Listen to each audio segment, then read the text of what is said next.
7 years ago, I set Syn City up, and I came out of working in an organization and literally went, right, what do I do now? Everyone is a manager, but you've got a clear delineation of the line on the side of the pitch that you now can't cross. So you can't take the penalties, you can't take the free kicks, you can't go on the pitch and play.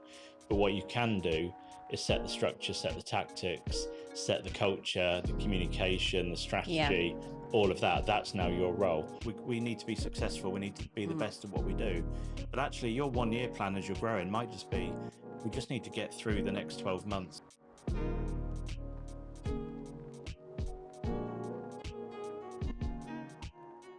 Hello and welcome to another edition of Entrepreneur TV.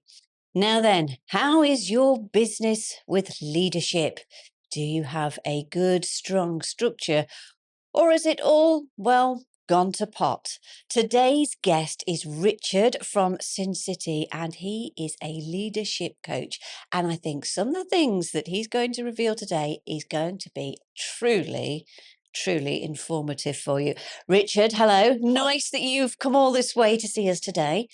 No problem, thank you. Just a little bit about your business, Syn City, just in a nutshell first, because we'll go into the nuts and bolts of it a bit later. What is it? What is it? So we're a leadership coaching company. We've got a leadership program, and essentially we're looking at taking people from either new into leadership, first time straight into never done it before, looking at stepping up, or those for kind of scale ups, startups that are now moving into 10 people, 11 people that are working under them. So the leader has to kind of step away from being the doer and now into actually being the leader that the company needs to scale and grow. So how did you start this business? Is this something you've already done, always done since school, or, have you fallen into this? I couldn't have fallen into it more, to be honest. So I set the company up, I think 7 years ago. I set Syn City up, and I came out of working in an organization and literally went, right, what do I do now? I'm a consultant, right? What does that mean? And all of a sudden it's like, oh, I need to go find work, don't I? And I'd kind of fallen into even the IT digital stuff through contract management, and the council that I worked for had outsourced it. I took the contract on, but very quickly had to learn and understand how IT worked and move into that. So I'd kind of just fallen into this world of IT and digital about the right time. iPhones had just come out, things were exciting. People were talking about this thing called cloud technology and things like this. And it was like a really interesting time to be involved. But then, kind of as things have moved on and I've got 7 years into business, I've kind of sat down and gone, do you know what? I never wanted to do any of this. This isn't really what I set out to do. At school, I wanted to be a teacher. Right. And you'll be surprised to know, as a sports teacher Ah, or a sports coach or something in that field. And even at university, I did sport and exercise science. So how I ended up in IT and digital is still a mystery to me anyway, let alone anything else. But what I have learned is lots of skills around kind of structure, agile development, how things work, product managers, how you own processes, all of that I now link with the sport kind of background and move into coaching, which is what I always wanted to do and just took me 25 years to get there. do you think sometimes that's what we do? We get into a sort of a phase of our life and I think, actually, I'm going to do what I want to do for a change. I think so, yeah. I did a course probably 5 years ago, and there was a chap called Dan Priestley who's now become slightly more famous than he was back then. But on day one, he does something which is a crossroads of almost like something you've always wanted to do or what your passion is versus something that pays. And I'd kind of just fallen into the concept that IT and digital paid quite well back then. It was a Yeah. good salaried job. And it was almost like, well, I'm forcing my passion to be IT and digital because it pays, but it's not my passion. And it's taken me even 5 years as a leader, as a kind of solopreneur, as we're now called, to kind of figure out that even that wasn't what I wanted to do, and sit down a year ago. And I was doing some work with someone. I've built a small software tool. And he basically went, you do understand that the tool is just part of a kit and that you're actually needing to coach people. And I kind of sat there and went, okay. And he went, are you all right being a coach? And I was like, yeah, I'd love to be a coach. That's exactly what I wanted to do. And he was like, well, that's how you need to structure your business. Wow. And so it was a 1 hour a 1 day workshop, almost looking at the software and going through how the software worked, to someone to turn around and go, you're in the wrong business, you're in the wrong game. This is just a tool that helps support everything that you do from a coaching perspective. So when you had that crossover, was it like, right, I need to do this gradually. I've got to obviously earn an income, because you know what? A business doesn't just happen overnight with income dropping onto your lap, is it? It is a difficult transition. How did you manage that yourself? Yeah, so luckily I was still doing quite a lot of work, kind of as associate work or consultancy work for a company who are really good. And so that's given me kind of the flexibility and the freedom to go, okay, I don't need a customer tomorrow. I can sit and plan this out. I can take 6 months or 12 months to work out what it now actually means for me to be a coach. And so I'm still doing some of the consultancy. I do 2 to 3 days a week of that. That kind of pays the bills, but it gives me the freedom and the flexibility to sit down and go, right, before I just dive into it head first and become another leadership coach, which I know we'll come on to in a bit, but it was working out what that actually meant and what actually I would bring into that, because you can look around at what other people are doing. And I'm going to use the word fluffy. I know it's something you might pick Yes. up on because it's on the website. And I just didn't want to be that. I didn't want to be another generic coach. So everything is my model, my tools, my system, and everything else. And it's just from obviously 25 odd years of working in those types of roles and bringing all that knowledge from kind of the sport background, but also the IT background. I mean, I have to come on to that point that you mentioned. And, do you think that's a popular misconception? Because I see many leadership coaches, and I have to say, when you do go on their website, it is just like they've got the fluffy dictionary and just thrown every word on it. And it's like, what was you actually meaning? Yeah, 100%. And I've done courses myself throughout my career where I've been taken into it, and it's been described as leadership coaching, but it's we're going to sit down and role play how to have a difficult conversation. It's like, okay, that's boring, isn't it? But thanks. Or they're doing disc profiles, or they're doing something that's fairly generic, and but they're all describing themselves as this same thing. And I even struggled with the concept of calling myself a leadership coach for quite a Yeah. while, because it was like, I don't want to fall into that bracket. Yeah. But again, you kind of have to pin what you do on something people recognize. So leadership coach is kind of the headline, but then underneath that, it's, well, actually, we approach it in a very different way Yeah. to what most other people would do. I mean, when people talk about leadership, there is obviously so many different types. You can see that all on your website. But one thing I've noticed that business people do is they really do struggle with the burnout. Yeah. Okay. They're wearing far too many hats, trying to do everything. And then that's because they haven't got a proper leadership structure, isn't it? Absolutely. And I'll be honest, I was there probably a year ago with my own business, because it is just me. So it's me. I'm the marketing guy. I'm the sales guy. I'm the trying to build new courses, trying to think of new Are ideas. you also the tea boy? I'm the tea boy, mainly. My other half works for British Airways, so she's away a lot. So I have to make my own tea. I have to walk my own dog. It's a hard life of time and hours that I have to spend into it. But it was that approach of, actually, there is a line between getting too involved in everything and looking at what you can kind of either not do or outsource, or look at kind of virtual assistants or any other help. And I obviously use the player to coach kind of analogy, but for me, it is that role of, you're moving from being a player on the team to now being the head coach of the team. I would say manager, but because it generally falls into football terms, but manager is the wrong word, because not everyone is a manager. But you've got a clear delineation of the line on the side of the pitch that you now can't cross. So you can't take the penalties, you can't take the free kicks, you can't go on the pitch and play. But what you can do is set the structure, set the tactics, set the culture, the communication, the strategy, all of that. That's now your role. So there's kind of like a very clear line that says, everything on the left-hand side of the role, that's a leadership job. Everything on the right-hand side, that's a player job. It's not your role to do those things, but it's your role to make sure the team succeed or the team win. Now, I gave you a bit of a heads up before we started this about a situation that I was in, where somebody took their own ways of leadership. And it sort of went a little bit pear-shaped. We had this gentleman who worked in this company I used to work for, and everything was fine. And then this new job was created. It wasn't management. It wasn't anything major. It was just in design. But this person soon took it upon themselves to go nearly in every department and be a busybody Yeah. and micromanage everybody. And I tell you, the chaos it caused in the company was unreal. I mean, there was people wanting to walk left, right, and centre. Is this a classic example of what happens when there isn't effective leadership in a company? Yeah, absolutely. Because if you haven't got the roles sorted and no one understands what the kind of the overall strategy is, what everyone's doing, what you're aiming towards, then people can kind of do that.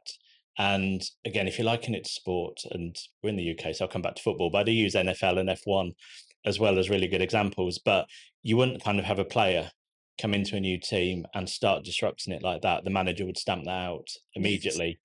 And sometimes we get into these, if you open the internet and look up leadership versus boss, Yeah. it's a very black and white thing. It's like you're either one or the other. And in most terms, it's like boss is bad, leader is good. But actually, I work slightly differently. It's like try and be the leader as much as possible. Yeah. But actually, there's some tough decisions you have to make.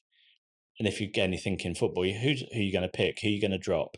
Are you telling them that they're not playing this weekend? Yeah. Someone played all season, but they're not going to play in the cup final. That's you as a boss going, I need to make some tough calls and some tough choices. So you have to step into that role as well. And I think if you can structure it and get people to understand what their kind of role is within the business, Mm. and I break it all down. So your sales team is effectively your centre forward, your forward line within a football team, Yeah. your customer support, customer service is your defence. They're the ones stopping leaks, people leaving. And then if you're a tech company, you've got the specialists in the middle. Some of them will support sales. Yeah. So they're the midfield. Some of them will support customer services.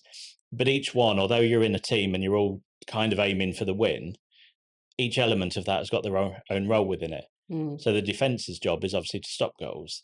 Midfield is to support both. Your centre forward is to score the goals. Yeah.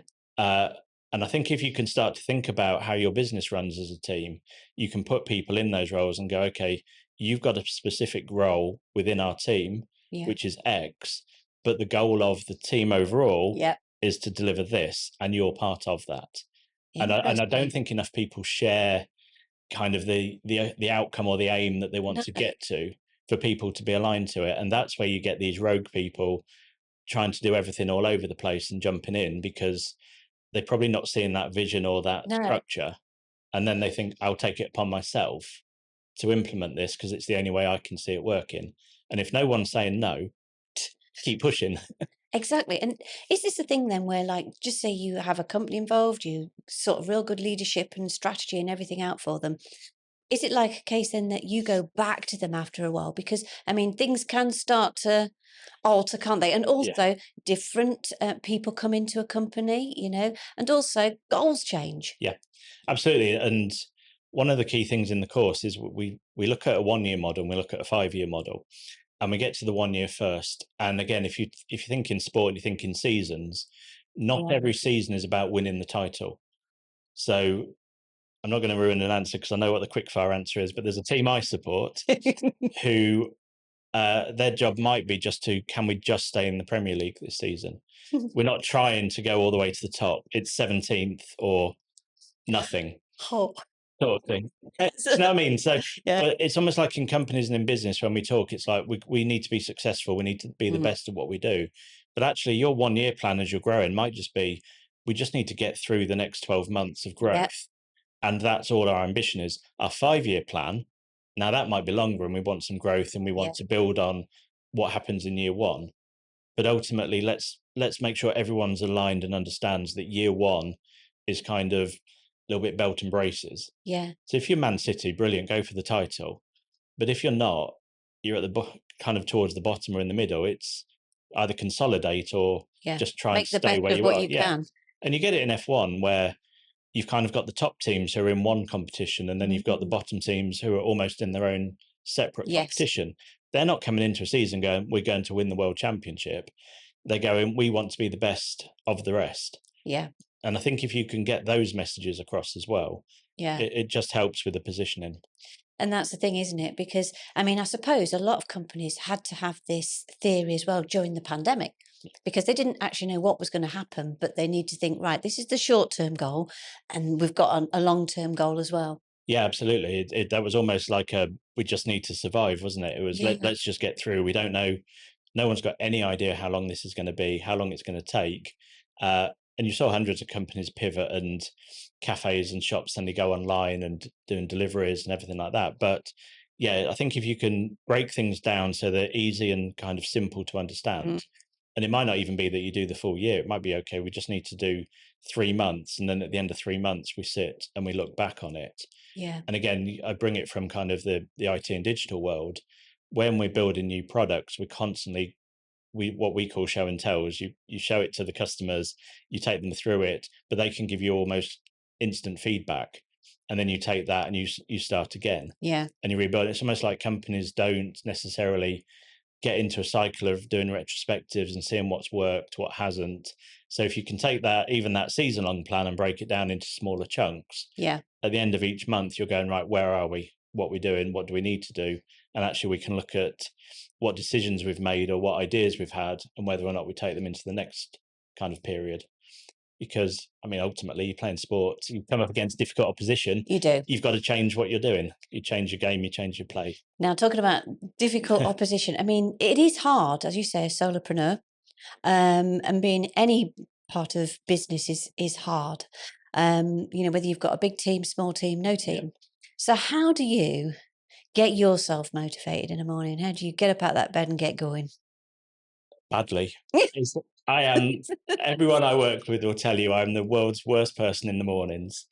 I meant I'm doing a bit of consultancy work. They're almost banned from putting meetings in my diary before 10 o'clock because I am terrible. I'm I much know somebody else like that. He's actually just over there. mentioning no names. No, no names. No names. I'm actually much better at working late into the night. I Mm. will quite happily do a few bits in the afternoon and then have a dinnerish early, and then I'll literally sit at my computer from 6 till midnight and work through everything that I'm looking at. And I think it's now with the move and the change, it's almost like, how would you describe it? Like a massive weight kind of come off your shoulders of Yeah. going, I was doing this and I was working at it and it was paying the bills and it was quite good, but it was never exciting or interesting that would drive me To do it. to do it. Yeah. And now I'm in this world of, do you know what? Everything I've done through life, whether it's been playing sport, watching sport, anything, has kind of all come to this point where it's like I did uh, an exhibition at the Excel in London back in November, and it was kind of me launching for the first time and just trying to get feedback and chatting to people. And I reckon about 80% of the people I spoke to were business graduates out of university. Ah, And I just found myself chatting and chatting and chatting to them. And it was kind of like, this is now I know this is what I want to do. yeah. And it's almost like going back to that wanting to be a sports teacher or something. I just found that taking people who are struggling, particularly younger people that are into the world of IT, but they've never really been taught the leadership side of it, how to build, how to grow. And again, you'll see coaches who will talk about scale up or startup, but they'll come from a revenue side. So it's all about Yeah. the money It's all about the money. and it's all that. And I'm like, actually, there's a story behind the money. Mm. And that's what I look at and try and get you to understand that there's a role you're playing. You need to think about that. There's a big mindset shift into if you've designed an app, you've built it, you've coded it, stepping away from that and saying someone else now owns it. I'm the leader and I need to step up and be the face of the company. I need to be going to exhibitions myself. I need to be going to workshops. I need to be networking. That's the things you need to do. And it's helping them make that jump. That's the bit that kind of excites me. Yeah. In a way, it's like you can see I start smiling as I was talking about it. But it is now me trying to help other people. I get so much joy and satisfaction from helping other companies Yeah. succeed or other people succeed, probably more than I do from my own success in a weird way. Yeah. I love there's companies I've spoken to for the last few years, and I see them on LinkedIn and they go, "No, we've just signed X, Y, and Z," and it's like, brilliant, love that. oh, I'm still over here. I need to run my business as well. And I'm almost more excited for their Yeah. success than I am for my own. But don't you think that's the case though? If you build a good product or service, the people will come anyway. It's just once they get to know you, Yeah. and I think that that's the thing. It's like with yourself, I can tell automatically, just moments of meeting you, that you make people feel at ease and It's comfortable. Whereas like some leadership coaches, as well go sleep after two well, minutes. Sorry, just there's being honest. well, there's that famous clip in the David Brent where he turns up in the jeans and t-shirt and starts singing "Simply the Best." So when I said it to my mates, this is what I'm doing, it was immediately they already think I look like Ricky Gervais You're anyway. not doing that then, are So you? no, I'm not doing any dancing or anything else on stage. But I think again through that sport, I did a lot of work actually with a council not too far from here, West Lindsey, and what the lady I did a lot of the work with was very clear on was that what they liked was kind of my bluntness Yeah. in a way, because it was I love kind of blunt. I love just blunt people. tell us if there's a problem or tell us what the answer is. We don't need you to faff around and mess around and be polite. So if I give you a paper, read it and just tell me what you think of it. And she always knew she'd get an honest answer Yeah. back rather than kind of the butt kiss answer of, oh well, you could do this, and it's just like, no, it's rubbish, start again. We'll go from something else. So but I think again that me playing sport for so many years, I was captain of one of the football teams at university. That was all about bringing new people in because again, every year you've got a new intake of people, different players into the team. So that mentorship guidance role has just always been part of what I've done. I don't see it as a skill that I've learned in a way. No, It's just you just always develop. it, It's always be there. I've been playing football since I was 4. Like it's just always been there that that's what I do. What do you think is, just coming back to your role as your own business now, what's your biggest pet peeve in business? Pet peeve, the amount of people selling you something that's snake oil, Yeah. possibly. I think just how much there is on LinkedIn of sign up to my course, you'll get 1,000 customers in a week and Oh, it will 10 times your profits in a month. It's constant and it's almost like there's let's give an example. A lot of LinkedIn coaches on there, and literally all they did was they posted a few things, 2 or 3 of them went viral, and they were like, "I'm brilliant at LinkedIn. I'll coach everyone else how to do it. Come and do my course for £500." And you're like, "You've actually got no skill or background in this. You kind of no. just got a bit lucky that you hit the nail on the head with some LinkedIn stuff." And that noise actually drowns out the really good people. Yeah. And there's some really good people that I've met and worked with and have done stuff for me that just don't really get a look in because it's almost like a popularity contest on LinkedIn these days, isn't it? As to who can be the most controversial or who can do this. Oh, most definitely. But I'd really like even just someone who just stood by the word and said, "Well, I can 10 times your sales in a week." It's like, okay, well, you don't need to charge me then, do you?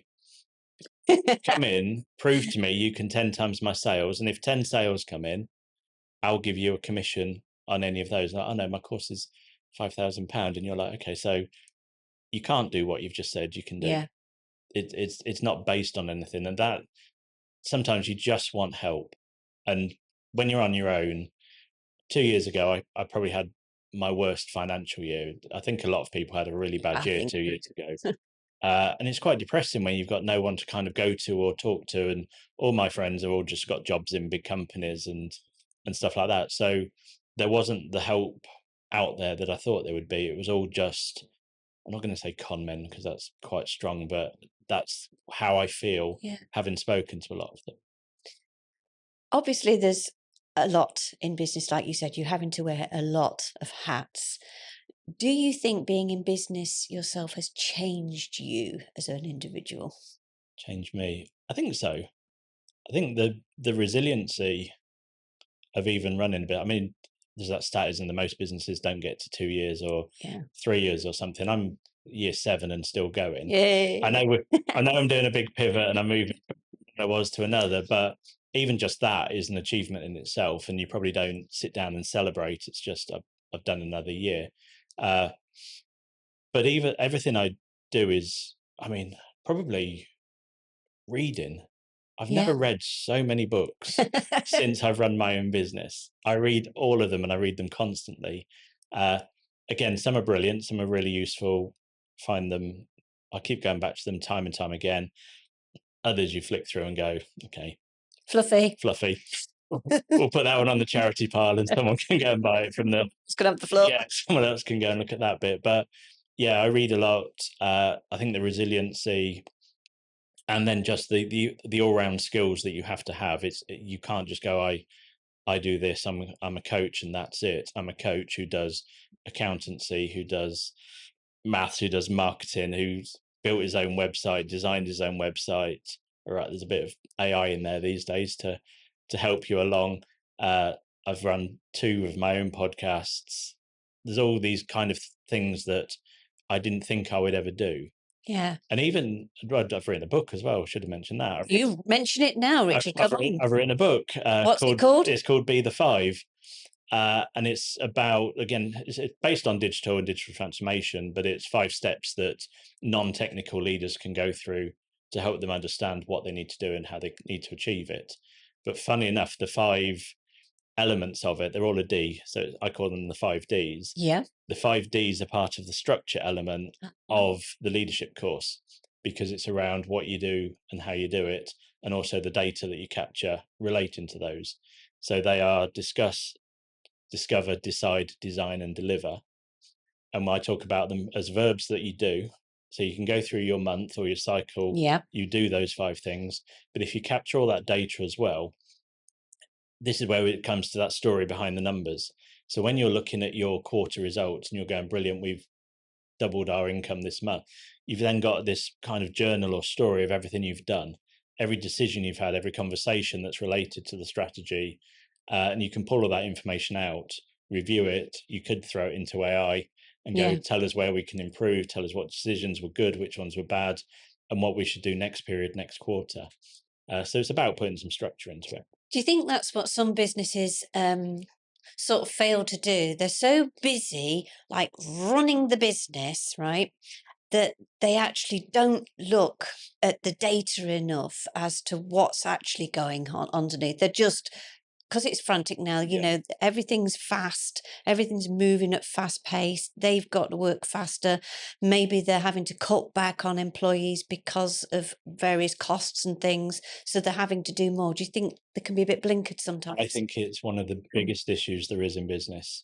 I'm actually part of a club called the Entrepreneur Circle, and there's the guy who leads it's called Nigel, but he bangs on constantly about 90 minutes a day working on your business.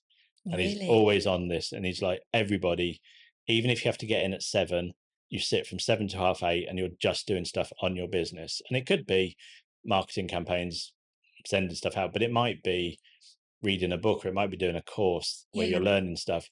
From my perspective, it's looking at that data, analyzing it, and understanding where you're going as a business.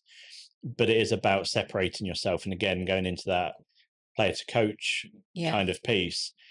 Even if you just said, okay, until 12 o'clock, I'm going to be the coach. And so from 9 till 12, I'm going to sit and look at stuff. And what would you do as a football coach? If you just played a game, you're coming back and you're going, okay, let's rewatch what happened. Let's break down each of the plays. Let's see how our players did, who reacted well. And therefore, that's going to tell me what I need to coach this week. And then if you're in the trades, you might have to go back to being a player in the afternoon and go and do the plumbing or go and do whatever it is you actually do if you haven't got the capacity just to be the leader. But if you're not actually spending time looking at that and going, well, hang on, we had a conversation 6 months ago about doing something. Did you do anything about it? And you go, no, I thought you were doing something about it. And it's like, oh. And it's another idea that's lost and kind of disappeared. And this is why I structure it into discuss as an option, because it's like, well, actually capture some of that, because if you haven't done it, it will remind you. But so many things happen, phone calls, emails, Word documents, things that just get lost or looked at once and then put away. And it's kind of like, you need to separate yourself out from that and act as someone who's trying to improve your team, your company. The only way you can do that is by looking back at what's happened and then looking forward to what you can do to improve it. And I suppose as well, at that point, then you can see if there's an element that's not working well. And then you can say, aha, comes a bit like the old light bulb moment coming Yeah. across the head. And you say, that's maybe why that section of my business isn't working well, because something's gone under the radar. Yeah, absolutely. And if you're not recording it or you're not looking at it and all you're doing is looking at numbers, and I get numbers are vitally important for Yeah. companies, but if that's all you're looking at, you're not seeing the full picture. No. You're only seeing half of it. So understanding, so you might look, for example, and go, okay, we had a brilliant year. We made X amount of pounds, but if all of that came from one single deal, you're not going to replicate that No. into next year. So you have to kind of get behind it and go, what happened? Why did we win that? Why didn't we win the smaller ones we were looking at? Because actually that's our bread and butter. So there's so many kind of ways you can look at how you run your business. Yeah. But for me, it always comes back to the sports side of it, of just stepping back and going, what would we do if we were coaching a team? You wouldn't put the team out, they lose 10-0, they come back on and you go, well, go and do exactly the same next week. And we'll see if you don't lose 10-0. You'd work all week on how do we get better? How do we improve? And as we said, you've got sales as your forwards, you've got midfield support, and you've got customer service as defense. Where are the problems? Which bits of the team aren't performing? And where do we focus? And if your sales team are cracking it, brilliant, let them get on with it. Your problem might be somewhere else. I mean, this then comes to those elements that you talk about even on your website, which is mindset, structure, and leverage. And then the three key ones, aren't there? They're the three key, and it's kind of how we break down the coaching program. So to be not any other coach, how we approach it is as a tournament. So each of those three have got a team that you play against. Yep. So effectively, there's 9 modules. You do 3 that takes you against the burnout, 3 that take you against chaos. But it's centered around this whole concept of mindset, leverage, and structure, or mindset, structure, and leverage is what I should say.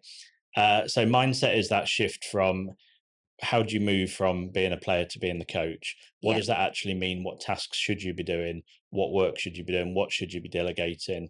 And takes you through that model. Structure then is around your 1-year plan. It's around, as we said, the 5 Ds, using some of the software to help you kind of plan out your months better. So there is a bit of shape to it. People know where you're going, but you can also give trust. So if decisions are being made without you being involved, that's fine, because you can still see them. You're not micromanaging, you're kind of watching from the sidelines. Yeah. But you have to, when you put your players on the pitch, although you can give them a strategy, if they suddenly make a new different decision and try something different and it works, brilliant, we'll take that.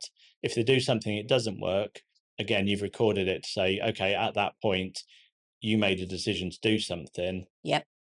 Now we're looking at it at the end of the month, it was the wrong decision. Wrong decision to do. Yeah, but I appreciate I've given you the skill and the kind of capability to make those decisions for yourself.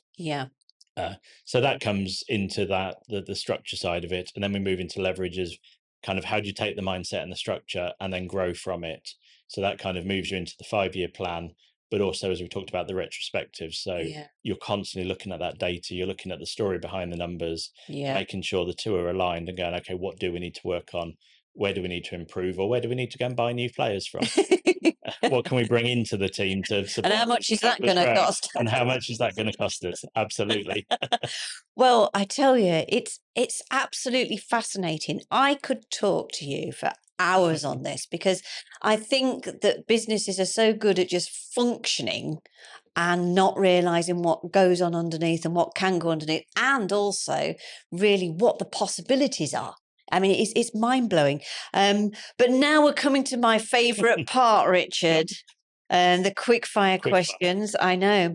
Who do you think is an effective leader? If you could point someone out. Point someone out. I'm always going to go to sport, aren't I? You are. That's the problem. I'm always going to move. So, yeah, like most people, they look at players. I look at the managers. So Claudio Ranieri. Yeah, he's good. Top of the list for me, ultimate guy up there. But I like some of the older one. I like Sven and some of the older managers that had a bit of character. Sam Allardyce, they were great leaders. And also, I watch a lot of NFL as well, which I know some puts some people off, but I really enjoy it. So Andy Reid from Kansas City and Bill Belichick, great leaders, because I know this is quick fire, but this is a key point actually. In the NFL, Yep.